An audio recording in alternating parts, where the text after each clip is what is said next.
work in the building. What do you do? I'm an architect.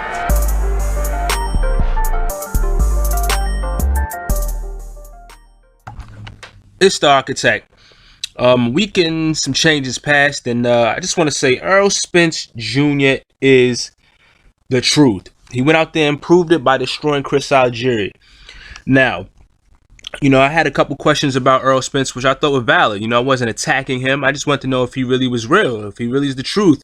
We hear all these great stories, and I just said, I need to see him against a quality guy. It didn't need to be, number one ranked or anything like that. Just a quality guy, man. A really solid guy who's had some experience. And Chris Algieri isn't a world beater. I mean, he's not taking out everybody. You wouldn't put him in the, in the top 5 or anything like that. But he was good enough where I felt he should have been able to test Errol Spence. And Errol Spence went out there and destroyed him and beat him much more convincingly than Manny Pacquiao and Amir Khan. Now, does this mean that Errol Spence is the best guy in the division already? No, but it was telling. You can see the skill level. You can see his strength. Errol Spence, listen, man, he's the truth. He just wasn't a phenom. And I've been saying that. I said, they were probably holding him off a little bit because they know he had to fix a few things in his game. And there's nothing wrong with that. So they got him up until this point. And I see Errol Spence being able to fight anybody in the welterweight division. And giving them a good run and a good tussle. Or even possibly beating them.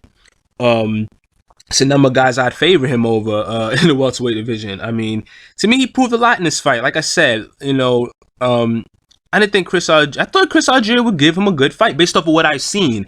If anybody was saying Errol Spence was going to flat out destroy him, I mean, you're either in his camp probably and personally knew him, or you're just a fan and you were, of his, and you just had to get that off your chest. You just felt like that. But being objective, you couldn't definitively say, you felt that Errol Spence, was just gonna wash Chris Algieri the way he did. I mean, let's just be honest about it. He hadn't fought anybody, near that level his entire career. So, I asked some honest questions about him, and he went and proved that he's the truth. Is he going to be the best? We still got to see that, but he proved he definitely is a force to be reckoned with.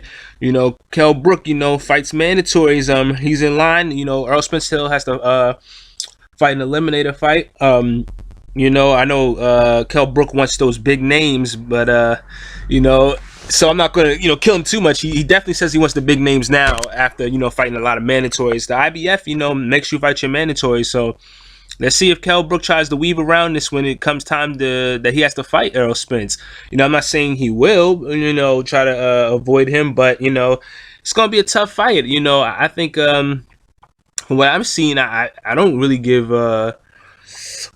Kell Brook a big upper hand. I mean, he hasn't fought that many top-notch guys, and I think he fought Sean Porter, who's definitely much better than Chris Algieri, but he's still got to prove himself as well, and I think this is a tough, good fight. I got a guy who I believe in my mind who I believe will win this fight between those two. Won't get to that yet because we don't know if they'll fight or when they'll fight. But yeah, man, congrats to Errol Spence. I'm a little late on this, but just had to get that out there. Been very busy. Errol Spence Jr. is the truth. Now, can he be the best? We'll have to wait and see. I'm out.